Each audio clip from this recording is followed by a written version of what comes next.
Welcome to the Dr. Shawn Tierney Podcast.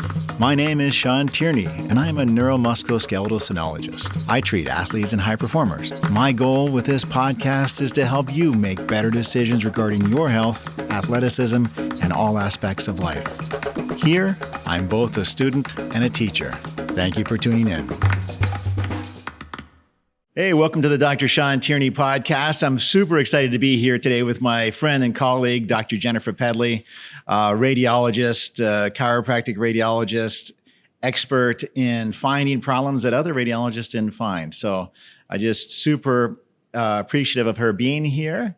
And I'm excited to learn more about who she is, because we're going to learn a lot today.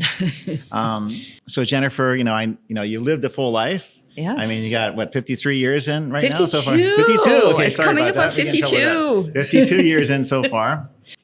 So I've done a lot. So let's start back in the beginning. Like what stood out to you, the first 5-10 years of your life? How was your development? What was your life like? Grew up in Wisconsin and grew up in the country. And the next town over that I went to school at was about 3 miles away. And another town maybe about 5 to 8 miles away. So we lived out in the country next to a small town of 800 people. Next to a small town? Mm-hmm, next to a small town. Not in a small town? No. Unincorporated. That's where I grew up. How many stoplights? 0. No stoplights? No stoplights. Small town, no stoplights? No stop. We have a main street, no stop sign on that main street, that is. So don't blink. 1,000 people maybe? 800. 800, okay. Yeah, Got about it. 800. So you were next to a small town with 800 people. Yes. And how far away were you from that small town?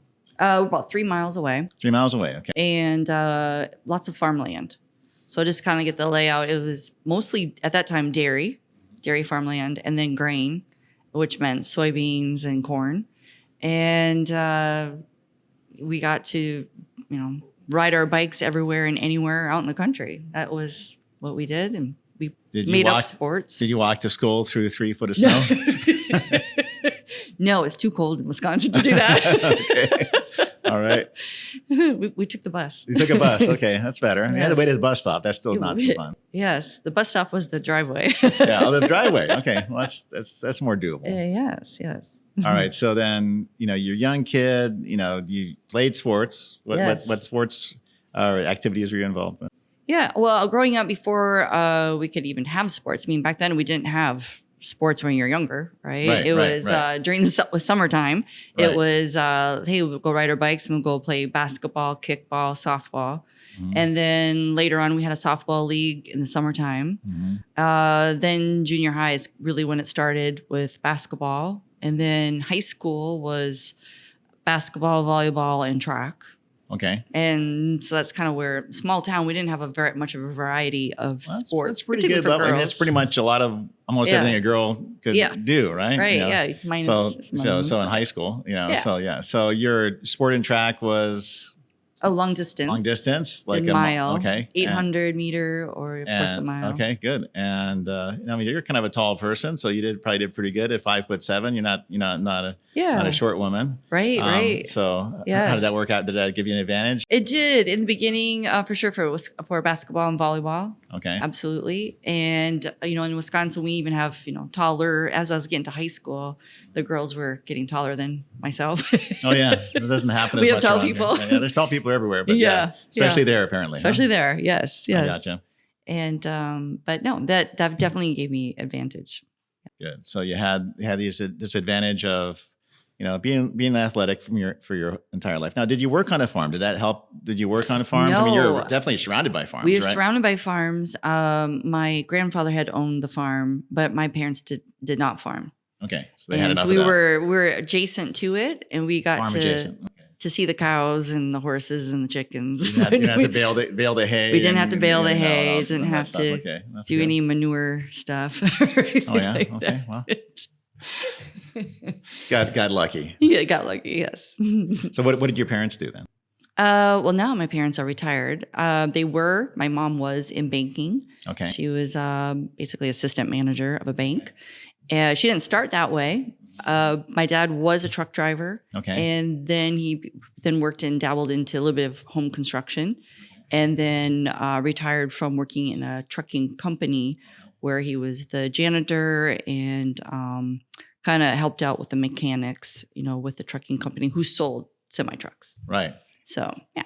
So you're the one that said, I'm going to do some more. Huh? I'm out of here. Yeah, you're out of there. Okay. So yes. when did you realize you wanted to be out of there? What happened? I was bored, and being out in the country, it was too quiet for me. That's when I reached out to more of fitness and sports too, because I was bored.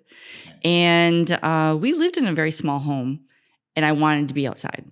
So if you wanted to be outside, well then, being outside in the wintertime, you have to dress for it. Of course. Of course, summer never bothered me, but Right. I was always an outdoors person. Right. In order for me to be comfortable outdoors, I knew that I was not going to be living in Wisconsin my entire life. Right. Yeah. And my dream was to always live in California. California. Mhm. Okay. Now, how did that start? Well, initially I got my taste of California when I was in college. I had a college friend that moved out here, and I got to visit. Okay. And then later, I was able to do an internship in Northern California. It was with NASA in human physiology research. NASA. That's Yeah. a pretty good place to work, Yeah, right? It was great. It was great. Human physiology research. Well, that's pretty cool. Now, where was that located? That was in, they had it in Moffett Field, which is near Mountain View, California. So, yeah, it's by San Jose, Sunnyvale. San Jose. Okay. Mhm, Yeah. north of there. Yeah. Tech world, Silicon Valley Yeah, stuff. north Oh, yeah. That's pretty serious. Yeah. You went to school and you went to college. And what was your major in college? Major was in exercise, sports science, and biology. Almost the same. Yeah, almost the same, kind of double. Yeah. And well, that was kind of unique. I mean, there wasn't a lot of exercise science when I was young and in Right. college. So that was probably a new field. Was that Yeah, that it true? was exercise, sports science with an emphasis in fitness. Okay. And then there was another exercise, sports science, and sports administration. But I was more geared toward the fitness and health aspect of it, Okay. and more into rehab as well. Mhm. And I thought, well, maybe I'll go into athletic training. Mhm. But I kind of stayed in that path Mhm. with biology pre-med, and then doing the internship with NASA. So that's what I did in college. So how did this fitness kind of journey started? I mean, you got into sports. I mean, when we were young, there wasn't that much sports, and there certainly wasn't that much. I mean, I'm older than you, but I mean, when I was young, and I think when you were young, there wasn't that much like guidance. It's like you just kind of do right. it. So how did this come about to like, hey, Yeah. you're going to be an athlete? Did you have injuries? Do you have things that were going on that kind of sparked your fitness journey? How did that start? What Yeah, happened? absolutely. There was probably, I don't know, I'm kind of guessing here, around 5th, 6th grade, going into 7th grade. I always was feeling a lot of joint pain or bone pain. Bone pain. Bone pain. I always was Where? crying, like in my lower extremity, The whole like leg, knee, the whole thing, like thighs, knee knees, down, legs, everything. Okay. knee, ankle, Feet, foot, everything. I would That's always not be fun. putting my feet and legs in ice buckets, and because that's the only thing anybody knew to do. Coaches Right, or my physical education instructor was like, "Oh, let's put you in ice. Let's put you in ice. Let's put you in ice." And I think my parents were getting more and more concerned, and went to see many, many doctors. I know at one point in time I had a bone scan because I'm sure they were probably trying to rule out leukemia or something else. Right, of course. And I remember lying there thinking, one day I'm going to know what all this means, and I'm going to be able to diagnose this myself. I got you. Yeah. Yeah. So you were already. Oh yeah, I'm gonna be. I was I'm tired of it. Healthcare professional. Of some nature, Absolutely, right? absolutely. Because I saw my parents being extremely worried Right. and right. not knowing, being confused. Yeah. Very, very frustrating. And so anyway, so that was kind of my aha moment where I knew I was going to one day know more than some of these people were telling me. Right. was Right. Of course. wrong. Like, just recognize that. Hey, maybe we just don't know enough. Right. And Yes, that's exactly. at a very young age. You're like, uh-oh. Yeah. And Yeah. then finally, my mom and dad had me see a specialist, an orthopedic specialist. Okay. And he was the one, he was in sports medicine. And he was the one that said to me, if you want to, train hard, play hard in these sports, you need to train. Actually train for your sport, and not just wake up one day and expect to, run a marathon. You got to train for it. Right. So that was when I started doing running. I started researching only through subscriptions of magazines, because then we didn't have internet. We didn't have the resources that we have today. Mm-hmm. And probably in 7th grade is when I was really trying to dive into like, okay, what can I do? How can I train? Anything from cardio to weight training and health and fitness. Probably the one thing I didn't do enough of was nutrition. But that's when you get to learn about overtraining and not training enough, and the nutrition aspect of it. So you were studying this stuff, like you're reading books, you're trying to figure this stuff out. How old were you here now? 7th grade. So I was probably 12 to 13. So 13 years old, you're like, wait a minute, something is wrong. I got to fix myself. Yes. What is there out there to learn? And did you find that there was a lot of books to learn from, or did you find that it was pretty limited as far as? Well, the magazines were giving you some ideas. Right. Sometimes they gave you the physiology behind it, but wasn't still a lot. And plus, I was, 13 years of age. So how am I going to, I remember, how much am I going to understand? Yeah. But I tried. I tried. And then, of course, you practice on yourself, right? Right. So that's how I got into running. I would say, okay, I'm going to walk so much distance. And then from there, I'm going to run that distance. And then I'm going to increase my time on the running. And then before you know it, I'm running half marathons and loving it. When you did your first half marathon, when was that? My first half marathon was, I think it was my sophomore year in high school. Okay. So that was a couple years after you started your journey. That's pretty quick. I'm the only one in town that's doing this. Everyone thinks I'm crazy. Of course. In the Midwest. Of course. I had the same thing. I was a young kid and I was, some wrestling, mostly swimming and bodybuilding. And I remember when I was a young kid, they say, you have to do a diet. And so I'm like, I better read nutrition at 15 years old. There wasn't that many nutrition books to read. No. There wasn't that much info. I read everything that I could find. And I the food pyramid. That was it. Well, there was better stuff out than that. I know, right? But there was this fitness and nutrition things. I remember reading Franco Colombo's book and Arnold's book, and then Nutritional Almanac, and all the things that were available at the time. And it just wasn't that much. No. It just wasn't that much.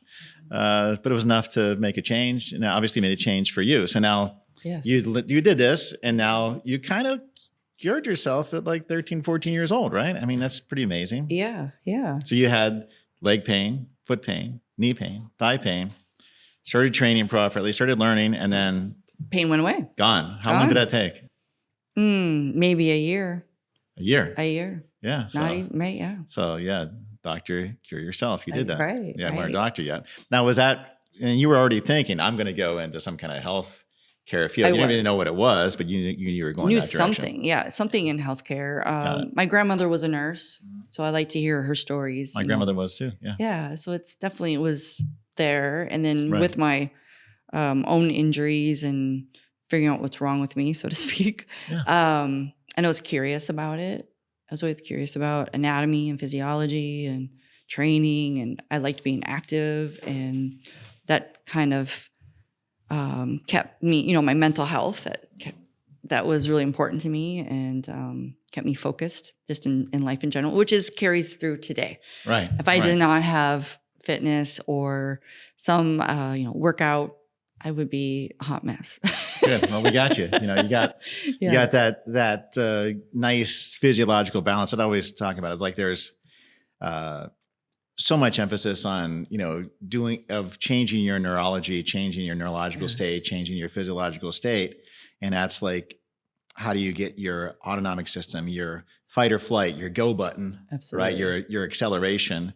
Along with your recovery, your vagus. So you want to have, in athleticism, it's all relax, recover, and go, relax, and recover, and go. And then if you're being a runner, it's all about how can I be as relaxed as I need to be and as efficient as I need to be. So when I need to go, I can go. I need to have the go button like set to the side. So I'm kind of cruising, go. And I think that's how it is. And also in learning, you want to be focused, relax, and expand. Focus, relax, and expand. So that's that you learned at a young age the benefit of basically training your autonomic system and like, hey, my brain feels better. Yeah, we didn't know what that was. My body works better. No, we didn't know what it was, but somehow you just feel better, right? Yes, right, absolutely. So you have that, and now we have some other ways we're dealing with that. But I mean, you a 13, 14-year-old girl are like, okay, I want to make a difference. And I think, and I had no idea. No idea. You have a very limited idea of what you can do. Yeah, everyone thought it was crazy. Oh, there's that crazy girl walking or running, along the highway. There's that crazy girl. Yeah. Absolutely. And I was the same thing. I was like, I remember like, Shawn, have some kielbasa, have some pie. Yes. What's wrong with you? And I'm like, I just can't do that right now. And I remember going to my medical doctor, and I was getting ready for a bodybuilding contest, and I said, well, I have to eat this certain thing. I have to eat this much. I should take some supplements. Like, I need that. Everything you need. This is what the medicine was back in 1985. Like, hey, just everything you need is in your food. You need to take any supplements. It's all in there. You're good. And like, but get a little bit leaner and get more muscular. It's like, no, all your family is really muscular. All your family is really lean. It's just who you are. You don't have to do anything. You don't have to diet. Like, I think I have to diet. I didn't think so. When they told me I have to diet, I'm like, well, look at me. What am I going to diet for? But the term diet, right? It was different like, then than it is now. Like, food science to do the bodybuilding thing, you had to change your diet. Yeah. So I had to study that. But it was kind of funny because my medical doctor is like, you don't have to do that. You're just who you are. I'm like, yeah, I kind of have to. Yeah. I kind of have to. I'm kind of figuring these things out. Yeah. But that's just the nature of what 1985, right? Yes. Nutrition doesn't matter that much. Everything you need you get from your food, and what's wrong with you? You should have a piece of pie. Exactly. What's wrong with you? What are you doing all this working out for? Why don't you just go split some wood? Why don't you just eat some candy? It's okay. Yeah. Go play some sports and split some wood. That'll be good. I'm like, I think I got to do a little bit extra. And I'm like, no. Okay. So yeah, it's bizarre that from what I grew up with and you grew up with to today, like everybody is like, obviously nutrition matters. Obviously exercise matters. Yes. But, not that long ago, nobody believed you and you were just kind of nutty. Exactly. So that kind of spurred this journey from, I think a big change at a young age, like, hey, you healed yourself. You kind of woke up. Yep. And then you got through sports without other injuries until like when it was the next injury? In high school. It was like my senior year, unfortunately, volleyball. I went to go for a block and the opponent had their foot on my side. So when I came back down, I then snapped my ankle. Oh, it was a severe sprain. No fracture. Okay. But back then they just throw you in a cast. Yeah. And in hindsight, now we know more. Yeah. So you were in a cast for a while and then you took the cast out, did a lot of rehab and no rehab. You don't do rehab. No, you take the cast off, after a couple months and then they throw you back in and it was basketball season starting. So you had your cast, you took the cast off and you started playing basketball. Yeah. Okay, there you go. Yeah, why don't you? That's what you do, right? All right. But you made it through or you I did. I made it through. I didn't never re-sprained that ankle. That's good. Surprisingly, until many years later, I'm thinking it's part of the equation. I ran a marathon in 2001. So sprained my ankle approximately 1991 in high school. And then 2001, when I did a marathon, never had ankle problem or ankle pain, zero, no knee pain, nothing. Right. And last 3 miles of my marathon, I'm just running, and all of a sudden my lower leg just flares out like this, and I'm like, whoa! And it was this sharp, like somebody just threw a pick right into the side of my leg. Yeah. And for the longest time, I had no idea what had happened, what was wrong. Right. The only thing after that was my ankle would be in a lot of pain and it would swell, but I no longer had that stabbing pain by my knee. So this was that 10 years. Yes. After the initial ankle sprain. Yes. Everything is good. Everything is good. So you're probably like 17 and then you're 27. Yes. And up until that time, you're Supergirl again. Yeah. Everything is good. And then you're running. You feel a snap in your knee and your ankle swells up and you had a problem after that. But the knee didn't really bother you for a while after that. Right? No, it didn't. It was so strange. And everyone meaning I was in chiropractic school at that time. And I had many different types of treatments on it, even well after chiropractic school. And everyone's like, do this, do this, do this. And then finally, it wasn't until really when I met you just recently. Okay. It's kind of like, you have a unstable proximal tib fib joint. Yeah. It's like, okay. Yeah. Yeah. And that's like one of those things. Well, that was a weird thing because when you're already an expert at radiology and imaging and diagnosing, you know, that all of a sudden like, wait a minute, there's something we didn't think about. Right. You know, like the same thing for me is like when I figured some of this stuff out, I was like, hey. Yeah, exactly. Because we don't see this on our imaging. We don't see it. Yeah. So that's one of those, unknown, soon to be known things. Hopefully, right? That's our job is to make these unknown things soon to be known, so we can solve all these troubles that problems that people struggle with. You know, absolutely, And I have for a long time, and it's very frustrating. You're like, now what do I do? That's the thing. That's the next question. Right. Now what do I do? So tell me what your impression was once you started to learn what was happening with you. How did you understand your situation? You know, anatomically, radiologically. Oh wow. Okay. So well, radiologically,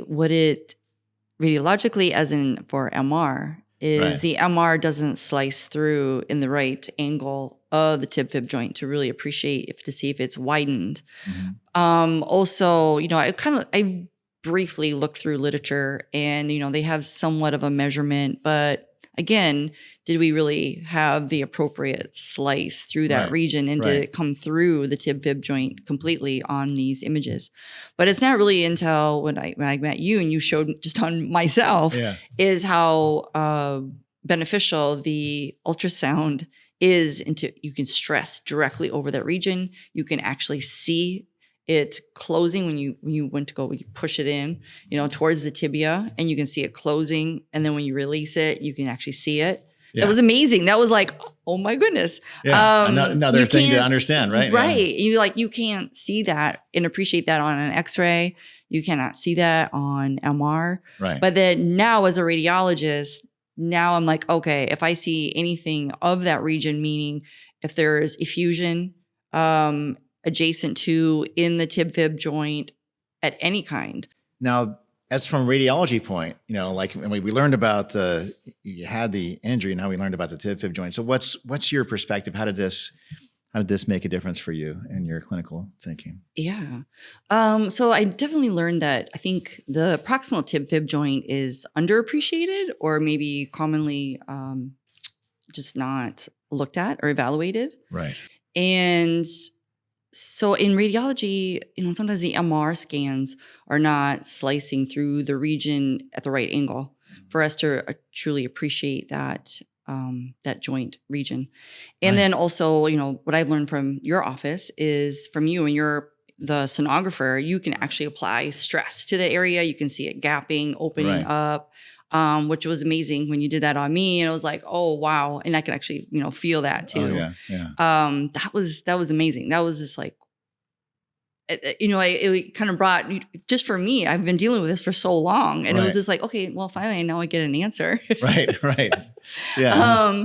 So I just wonder like how many other people, and I know you have dissected into the anatomy greatly of this region. And I know you have taught me so much about the proximal tib fib and how that all correlates with everything else. It's not just one thing. There's always a connection, right? Yeah, I've learned a lot from you as well.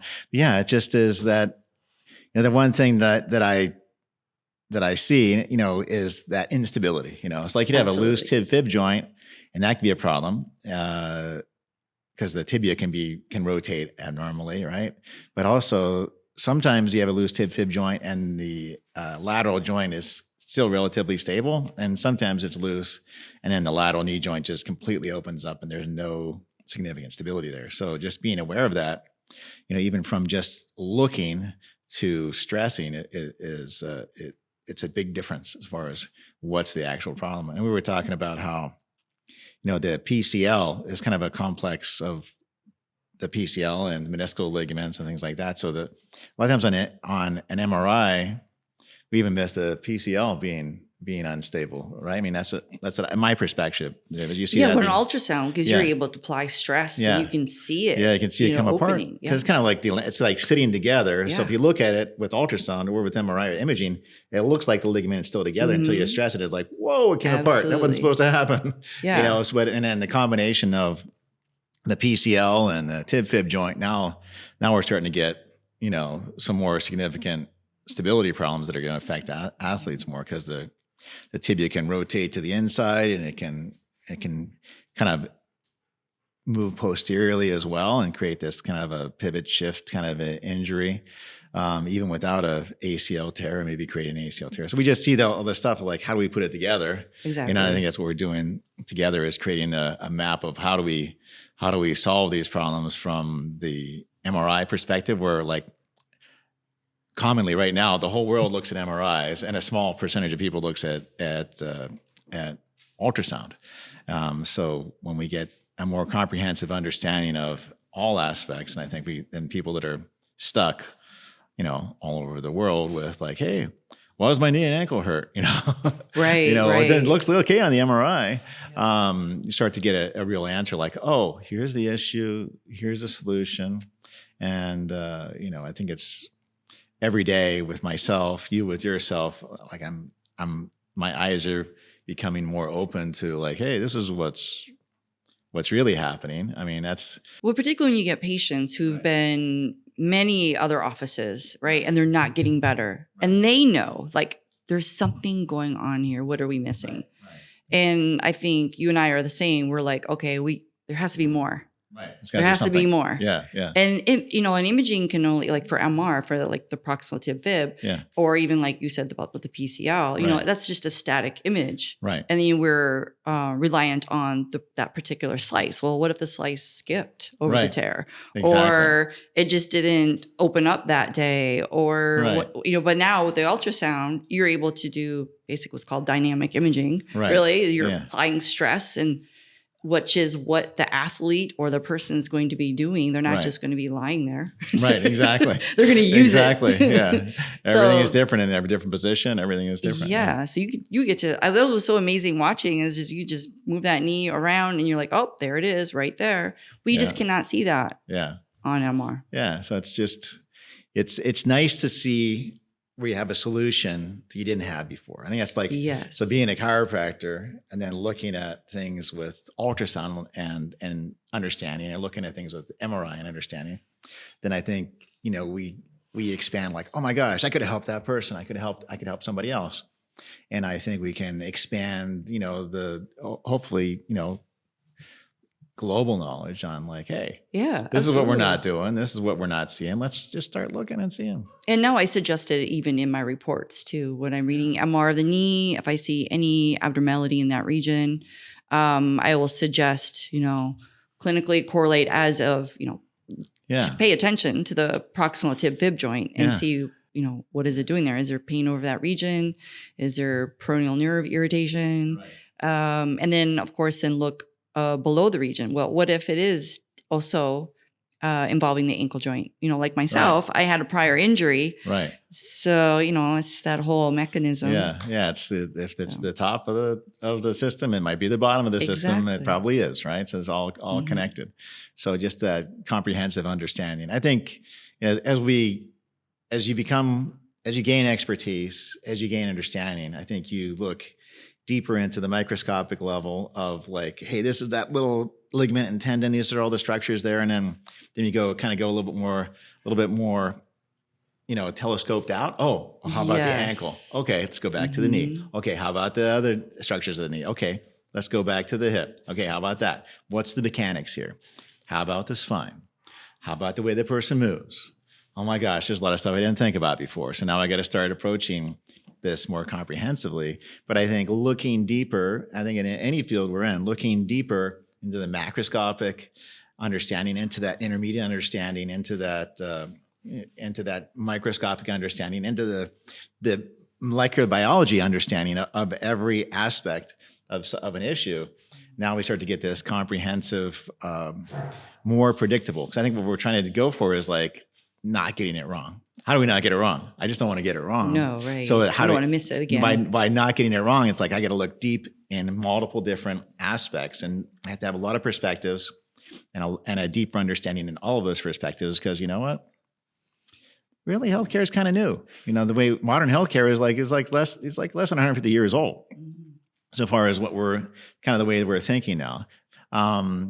So we have a lot to learn, you know, and if you can see yourself as a learner, as a pioneer, then you can really move things forward. So I think that's what we have to do. And I think you are in a unique position because, you know, as a radiologist, and I think chiropractic radiologists are more musculoskeletal, and they have a lot more training musculoskeletal, and are a little bit more predictable and reliable, and actually seeing a result for a nerve, a spine, a joint, than the average radiologists, which are really not. And right. I think that for me, it was really helpful that I was right after chiropractic school. I had my own treating practice.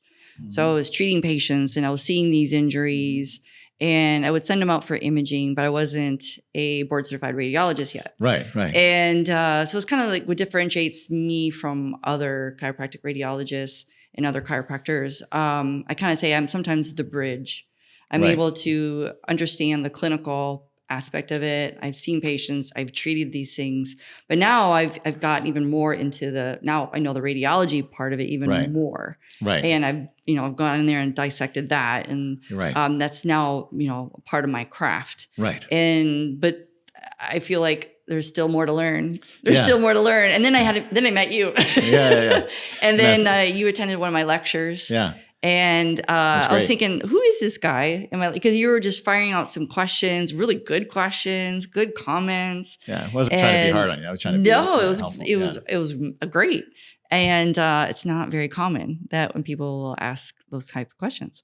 And but I love that. Because it's just like we should always want to keep learning and not get stagnant and think more globally. And I'm always talking about my lectures. You got to look above and below the area. It's not just we get so tunnel vision as clinicians. That's the nature of healthcare. And I get it, right? We only got so much time. We can't save the world, but at the same time, we want to learn. We want to learn more. We got to understand it, and we want to help people. Right. I think it comes down to the thing that's we're dealing with now is we're dealing with a lot of, professional athletes, high profile people that demand that we get it right, and I think there's a little bit more pressure. I mean, in medicine, it's like there's kind of, I think it's a demoralization, is like almost an acceptance that that they're going to get it wrong. And they're just going to kind of get you out of the office or out of the ER, like, hey, we kind of covered let's just treat the pain. I think that's kind of a demoralized position of whatever nature that is. I don't think anybody wants to be there. I think it's frustrating to be any kind of a provider, I think, because there's limitations. So what we want to do is kind of fill in those limitations for everybody. And what I like about your reports is that you will write, hey, maybe you do this, maybe this is a 100-day section, maybe this is a surgery, maybe this needs to have this rehab, maybe you need to do this exercise. So you're kind of thinking, we're going to solve this problem and we're going to find the issues that we didn't find. Now, I find a lot of times, the reports that I get from the general radiologists, which are usually not MSK radiologists, and sometimes they are, sometimes they aren't, but they miss a lot of things. They're not going to catch the arachnoiditis. They're not going to catch the little adhesions in the nerve roots. They're not going to catch possible the instability that's causing some impingements. You're not going to think outside of what you see just in that image. Look at a little bit deeper at the connective tissue and the IVF. So we're just seeing a lot of things in the spine that we couldn't see before. A lot of things in the joints we couldn't see before, because now you're looking with a little bit broader perspective. And I think what ends up happening is now all of a sudden you're becoming the expert radiologist. Some people are like, oh my gosh, you're a genius. And I think, Genius just means you looked a little bit deeper than other people did. You're just willing to look where somebody else didn't. You know, it's like, oh my gosh, you know. Absolutely. So no, I curate the radiology report for practices. Right. And usually with chiropractic radiologists, and definitely myself, is we give more detail and more biomechanical evaluation. Mm-hmm. And we want to know more. We want to why is this patient? Because typically, a lot of times, unfortunately, when they come to chiropractors or some of our subspecialties, they're just throwing a Hail Mary out there. They are so tired of being tired and in pain. They're like, this is not right. This is not normal. Even though they were at, let's say urgent care or ER, and they say, oh, you're normal. They know they're not normal. Right. Yeah. Why am I not normal? So I always have that in the back of my head is thinking, okay, what else could be going on that, we need to either get more imaging or need to evaluate more of outside of just what we see here on the imaging, something else more broader, right, or even in a different specialty. Right. And, exactly. Yeah. So I try to lay that all out, and and particularly for regenerative medicine now, being at your office has been great experience. Diving in more into anatomy, which I love, right? And you can see that on ultrasound, following nerve roots that go past the foramen. It's like we just don't see that on MR, right? And so I love that. Yeah, this is great. That's great, and it's great to be a part of that. And I think what we're seeing now is that, chiropractors are starting to understand things better, and then we're also kind of pushing through, because we work with some of the top surgeons as well, and we're kind of pushing them through to understand things better. And now we have this new field that I think you're really understanding is regenerative and neurodecompression or hydrodissection medicine. And what we're seeing, or what I see a lot of times, is that there's some very respected doctors that treat off of an average radiologist report. Maybe they don't have always the time to do, even though they use ultrasound, to do a really good ultrasound exam. Maybe they do, maybe they don't. But a lot of this diagnosis is coming off of the MRI and their MRI report. And they don't have the expertise that you have. You look at MRI all day long, even though that most of us have some qualifications in reading MRI, but we're not all day, every day. You're the expert here. And now you're the expert in what should a regenerative medicine doctor work on? Because okay, we got a knee, we got a spine. Is this arachnoiditis? Is this an instability issue? And you're going to help them think of things that they didn't think of before. And when you have, a lot of these guys, you're treating the high performers in sports and tech of all over the world are coming now to this type of care, and they need to have some predictable, reliable results. And I think that's where we really need you to come in and just say, we're going to do a secondary look at all of this imaging. Let's put it all together. Let's make a good decision, and let's not miss anything. Because what we don't want to do is miss. Right. Because we can start conservative. Right. Exactly. And we can go more. Right. But at least let's get all the information. But as well as my my reports for regenerative medicine is going to show also what's contraindication. Right. Exactly. To the procedures, or which is going to be your concern. Right. Because as we know, one of my first patients that I observed with you, and we're like, there's a small pseudomeningocele here. Yeah, right. There's a CSF leak here. Yeah, exactly. Because we do see that, Right. We just we were sifting through it. We're like, this does not look right. And then the arachnoiditis, severe arachnoiditis. Yeah. But it's great. I'm in the position where I can collaborate with the docs, and that's what makes it, even more not fun, of course. It's gonna make it more fun, but it just validates our findings, what we're seeing on the imaging, as well as the clinical application and moving forward. And I think the patient then also sees that and gets that validation, and then they're excited. Okay, I have hope. I'm gonna recover. I'm gonna do this. I'm gonna get back into my athletic event or whichever it may be. There might be a recreational athlete. Oh yeah. We give them hope. And I think that is really relevant. That's one of the things that I always and concerned about, because sometimes we're working on spinal things, and if you put, we do a 100-day section, if you put extra fluid into a spine that has maybe a spinal leak, and then that fluid, that creates the leak, that causes the leak to be bigger, like maybe doing a caudal epidural or epidural IV, at the IVF, or even interlaminar epidurals, whatever type of thing you're doing.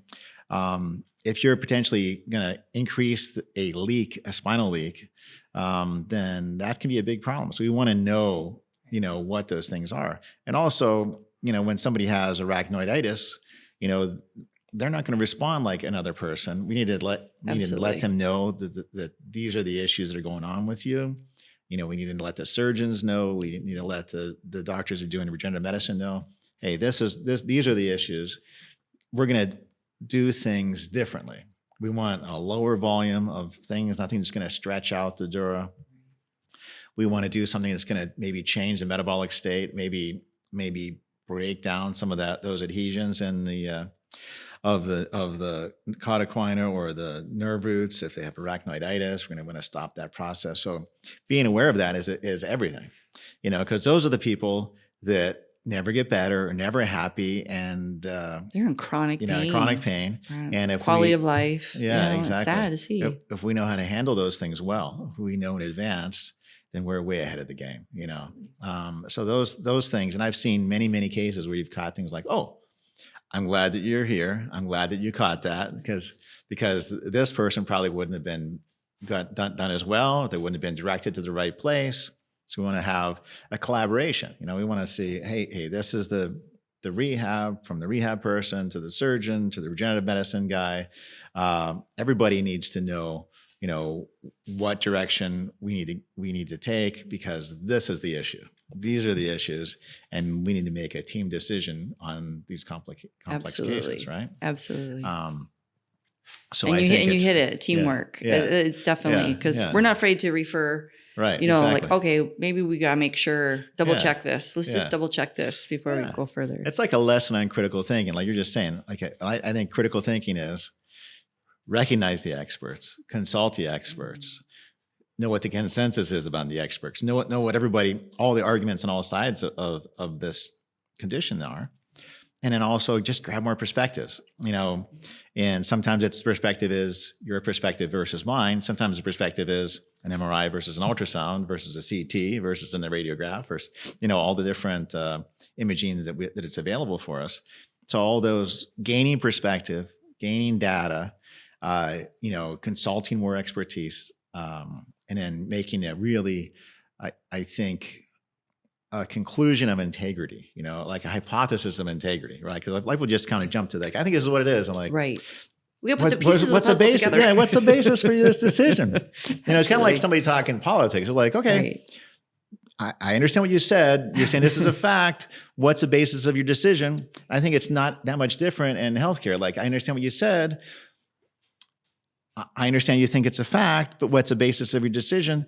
Because there's a life on the line, or even in other things, there's lives on the line, right? So we want to make sure that we have integrity in our conclusions. That we're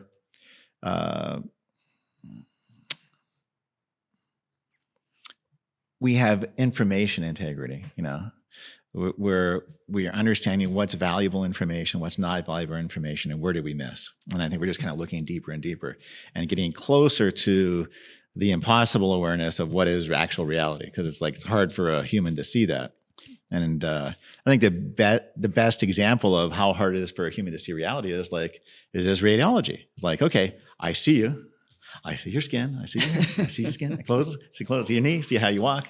I see that, but I don't see inside you. So I'm going to get another perspective. That's not exactly a human perspective, right? I'm going to get an MRI perspective. I'm going to get an ultrasound perspective. It's a human-aided perspective. So in all of life, it's hard to see reality, but I think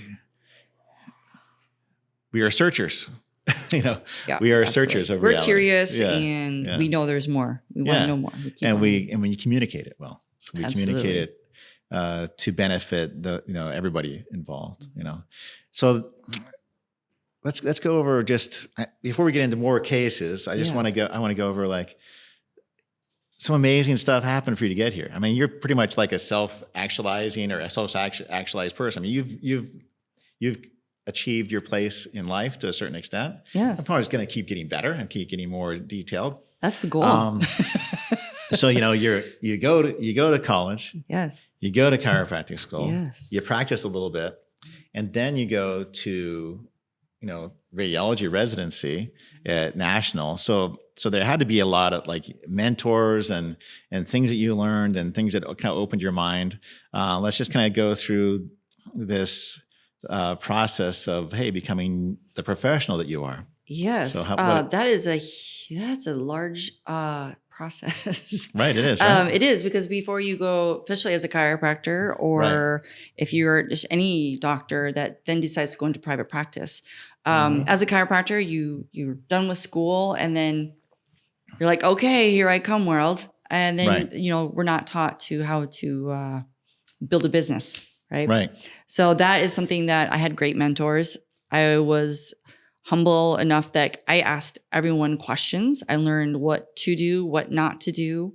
I've even coached some of my own colleagues on running their businesses, and we just share information. Right. Hey, try this, try that. The one thing I would always say to my colleagues is the one thing that you are avoiding the most is probably the one thing you should be doing the most. Right. And I try to remember that for myself too. Oh yeah, of course. But that is so true, because you continuously avoid something when you're in private practice, and it's something that's keeping you back. So I've always just moved ahead. Of course, I made my mistakes. But again, I had great chiropractors that I shadowed along the way, even while I was in private practice. Also, I had colleagues who trusted me in treating their patients when they went on vacation. So I was a vacation relief doctor for a number of years.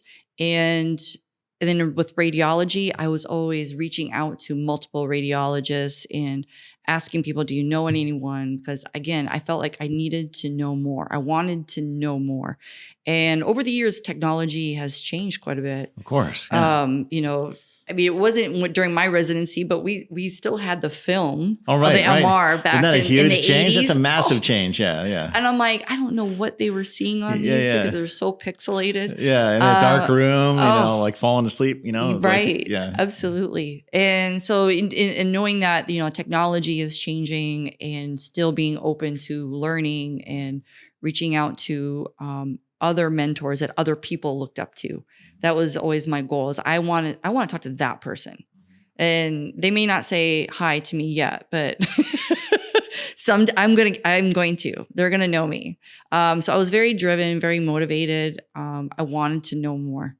And then when I lived in California, I had the opportunity being further trained underneath a musculoskeletal radiologist. He did a fellowship in Minnesota, but he'd been practicing for a while. And then I worked under him, and then he trained me even further into advanced imaging. Right. So he was a chiropractor? No, he was an MD. Okay, gotcha. Yeah. And I learned a lot. And that was helpful because it was a lot of imaging and it was repetitive, and did that for a few years. And so I was always very fortunate into having great mentors over the year. And then currently now, I'm doing lectures. So I'm doing lectures nationwide. So I lecture for an orthotic company as well as state associations, all for their, CMEs or CEUs. And I get to meet other chiros or other colleagues as chiropractic radiologists. I get to meet those people, ask questions. Right. That's how I met you. Yeah, of course. And Dr. Goins. And so it's been good. That part I love. I love networking because for me, I'm continuously learning. So, So I'm always, hopefully, like you said, the goal is to keep getting better and better and better and better and better. Yeah, it's always look deeper in every direction, right? Look deeper in every direction. So you've had, quite a life, I think, and I think you've landed an expertise that really, I think you're alone. I don't think there's anybody else doing what you're doing right now. I don't think so. Yeah. So that's a good place to be, Yeah. There's only 300 of us chiropractic radiologists. Which is a pretty good place to be too. But right. Yes. And then on top of that, I don't know anybody else that is of my colleagues when I ask questions about regenerative medicine, so to speak. I don't have any feedback. Right. And I don't think there's any radiologists of any nature, MD, DO, DC, other than you, that's doing the detailed analysis and saying, hey, this is the considerations. This is what you want to be nervous about. This is what you want to think about doing. Right.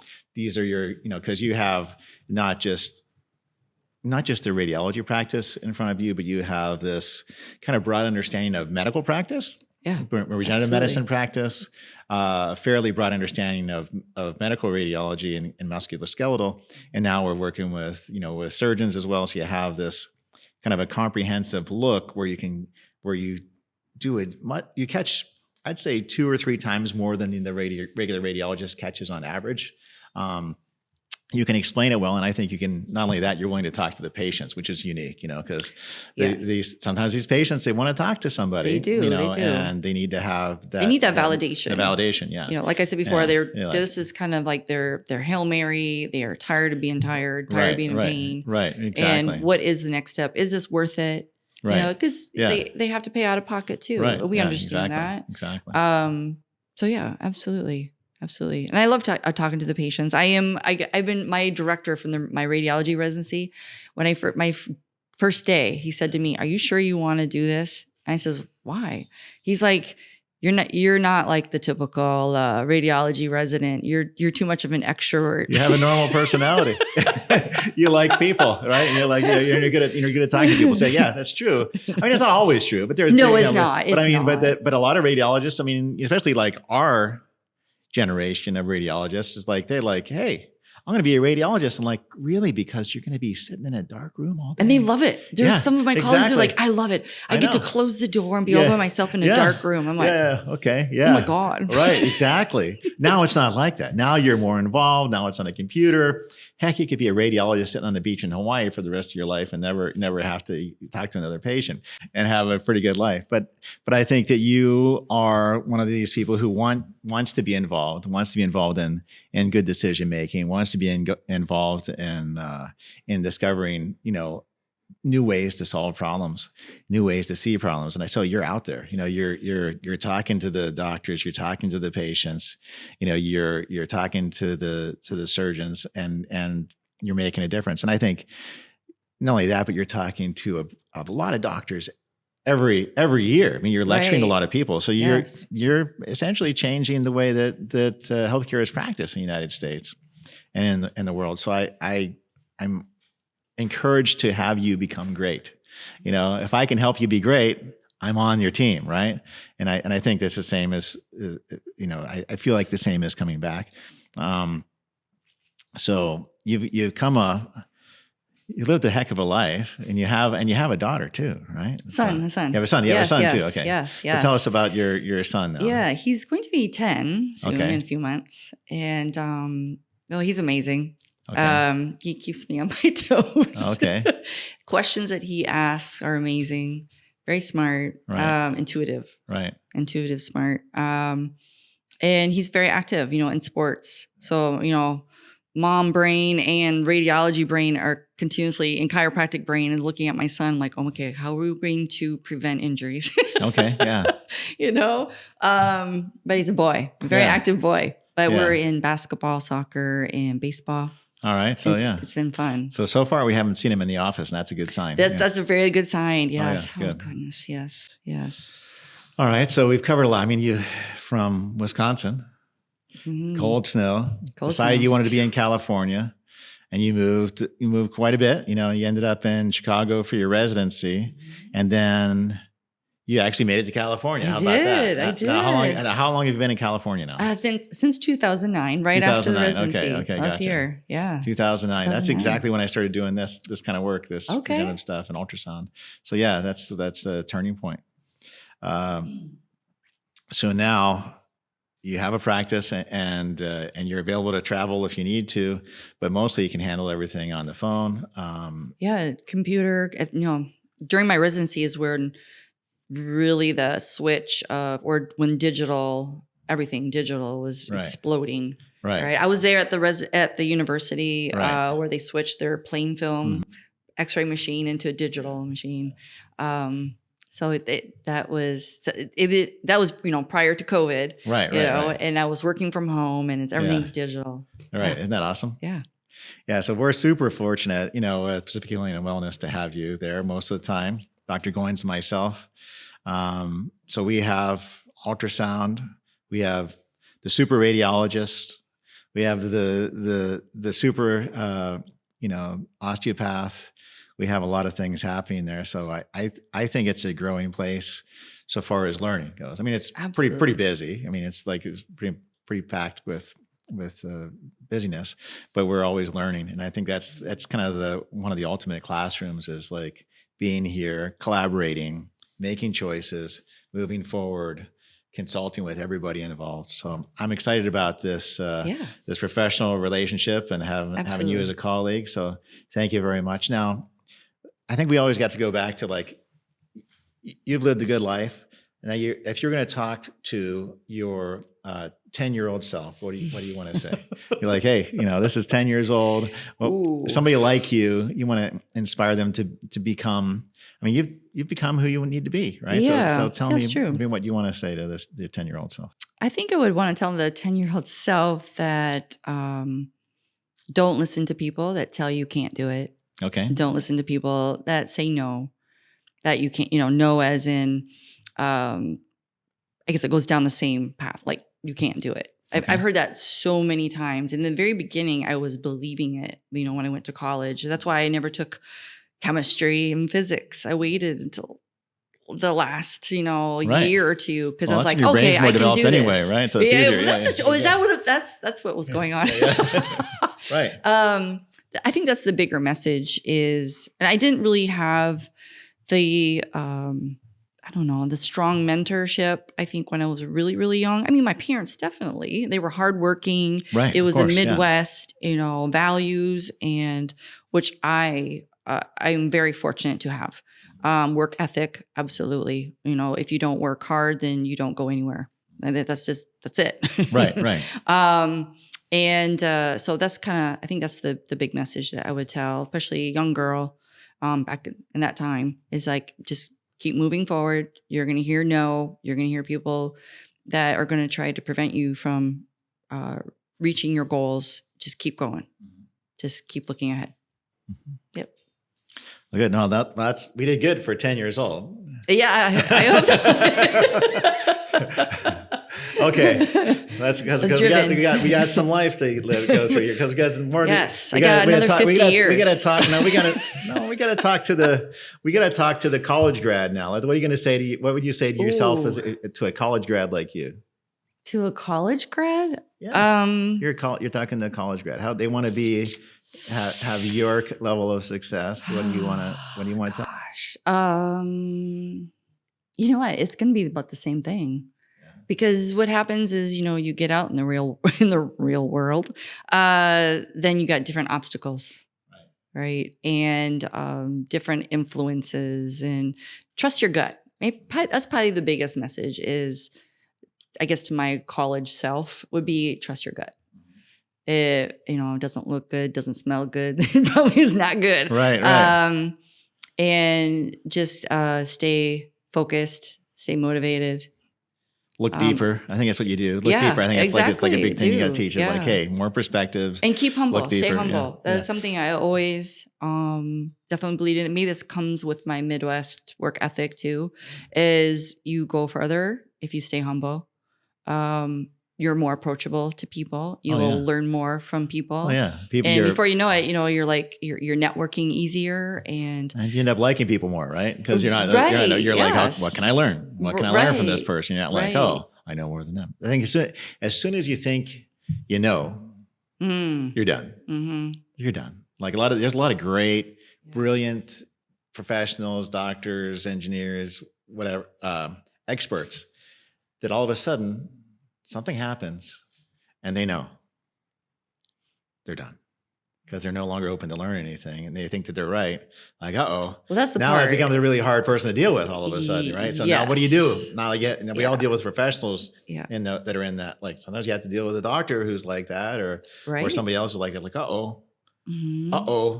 time out. Okay, I don't know how to get out of this situation, but this is not a good place for me to be because they're stuck and I'm not, and that's a bad situation to be in, right? Yeah. And then over the years, we've communicated or tried to collaborate with a variety of personalities. Choose your partners wisely. Yes, absolutely. Absolutely. Yeah, it's huge. And friends and relationships and so forth. You learn that as you experience and grow. Yeah. Well, good. Now let's talk to your radiology colleagues. You're just coming out of radiology residency. Ooh. What do you want to tell them? Oof. You have to reach out more than ever. Meaning, the same rule applies. When you go to school, what you learn in school, and then when you get out into the real world, is completely different, so to speak. And so you still have to keep reaching out to mentors and not to be afraid to ask for help. Don't be afraid to ask questions. You're not going to know everything right away when you get out. There's no way. And you're still in that same situation where you have to build a practice. Right. You still have to build a business. And, as chiropractic radiologists, most often, majority of us are either in academia or in private practice and not in, large hospitals and so forth. So it's very challenging. You have to educate your demographic, and your demographic now is very small. It's private practice doctors, whether it's chiropractors, MDs, podiatrists, dentists. Then you've got the attorneys, and you got different subspecialties, right? Then you got the attorneys or third-party insurers, or you cultivate like how collaborating like what you and I have been doing, thinking outside the box, right? How can I reach out to other specialties, that maybe no one's ever thought of, or I don't know, because again, I'm curious. I want to learn more. There has to be something more out there, right? Is there something more to do? I think the thing is, everybody I see is focusing. Not everybody, but a lot of people are focused on, hey, having business, relationships, and I think that's valid. But I think it's keep driving to be great, because at a certain point, when you're so good, nobody's going to be able to deny who you are.